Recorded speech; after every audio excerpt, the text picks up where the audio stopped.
Welcome back to The Explainer. So today, we are looking at one of the most tragic, earth-shattering, and, frankly, epic turning points in the entire history of Middle-earth.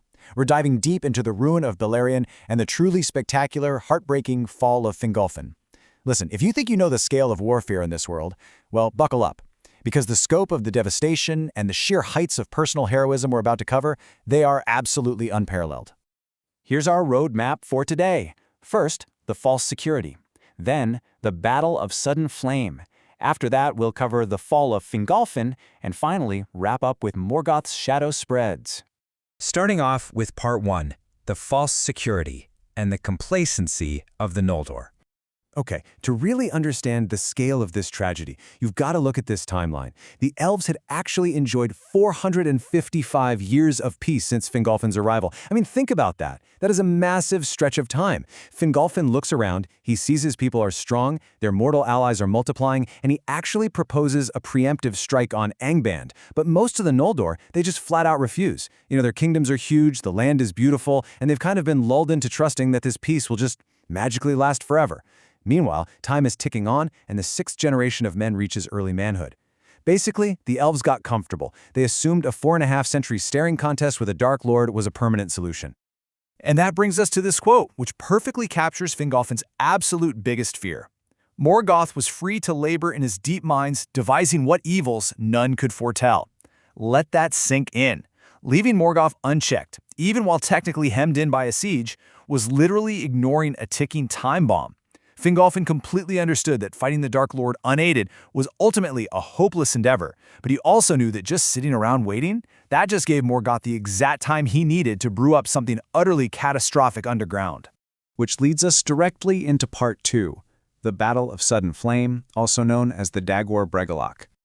So, Morgoth's hatred finally boils over and overcomes his patience. Right in the dead of winter, on a completely moonless night, he unleashes this absolutely overwhelming onslaught. He literally sends great rivers of flame pouring down from the peaks of Thangordrum, and these fires are moving faster than Balrogs. And speaking of Balrogs, they are here in full force, entire legions of them. Leading the front of this massive firestorm is Glaurung the Golden, the father of dragons, showing off his full might. And right behind them, black armies of orcs in multitudes that the Noldor had never even imagined in their worst nightmares. It is a complete, overwhelming sensory and military overload. The environmental devastation here was just absolute. The beautiful green plain of Ardgallen completely incinerated by these poisonous fires.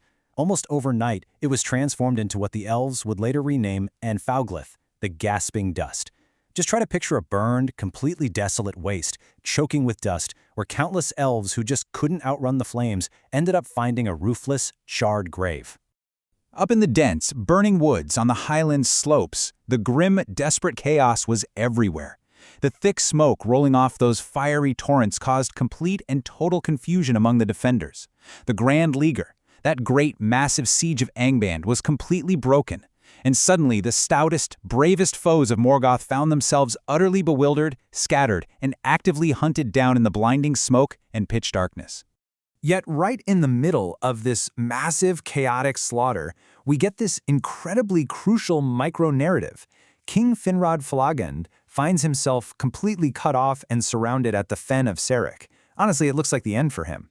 But then, Barahir, a mortal man, steps up with his bravest warriors. They literally form a wall of spears around the Elven King, and they hack their way out, taking massive losses along the way.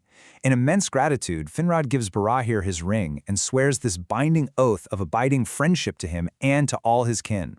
This single, desperate act of bravery cements a legendary alliance that is going to echo throughout the rest of this entire mythology. Now we arrive at Part 3, the fall of Fingolfin and the High King's final ride.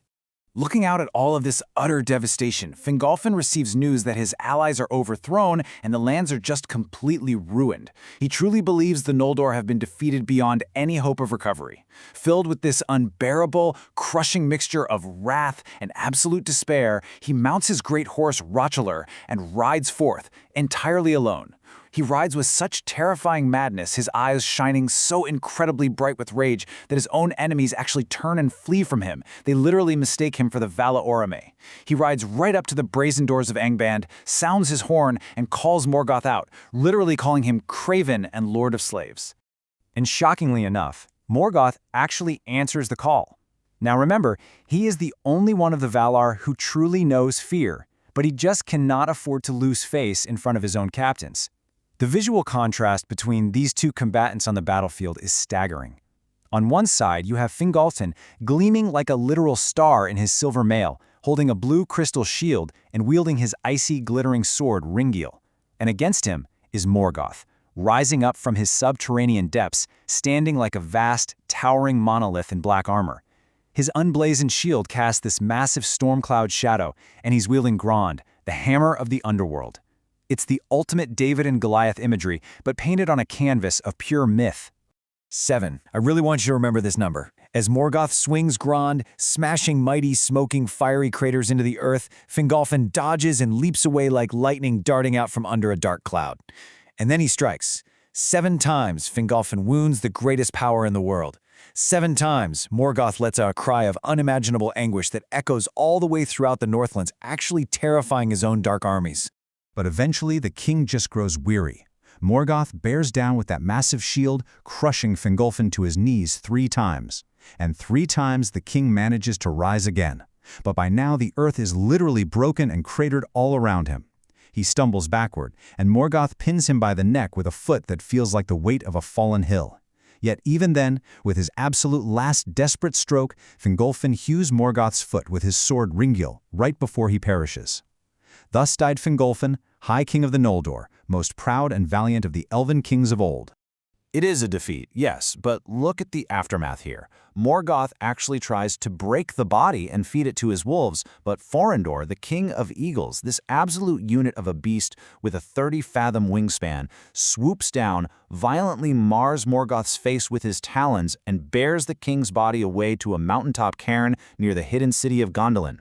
Now the elves, they don't sing of this duel because their sorrow is just too deep, but Morgoth, he walks with a permanent limp for the rest of his days. His wounds never heal, and he carries that permanent glaring scar from the eagle right on his face. It's a permanent physical testament to Fingolfin's sheer valor. Moving on to our final section, Part 4, Morgoth's Shadow Spreads, New Alliances, and Hidden Hope.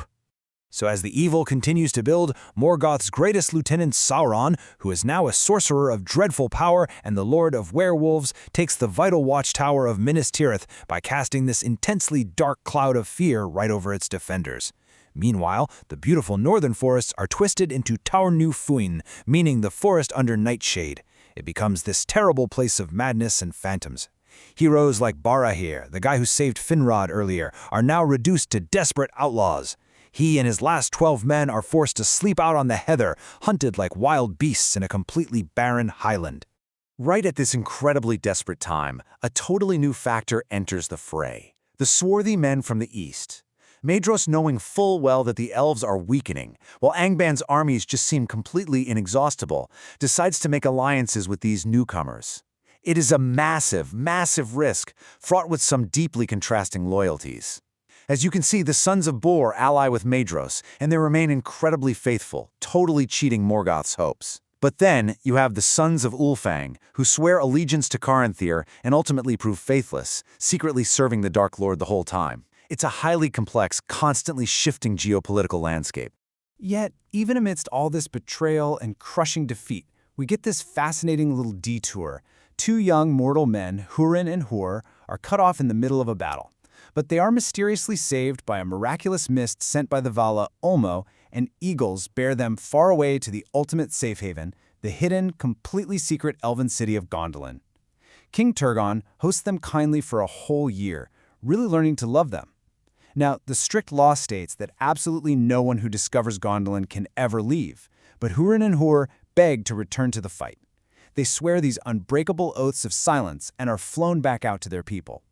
It really goes to show how mortal men are becoming inextricably woven into the deepest secrets and, honestly, the ultimate survival of the elves.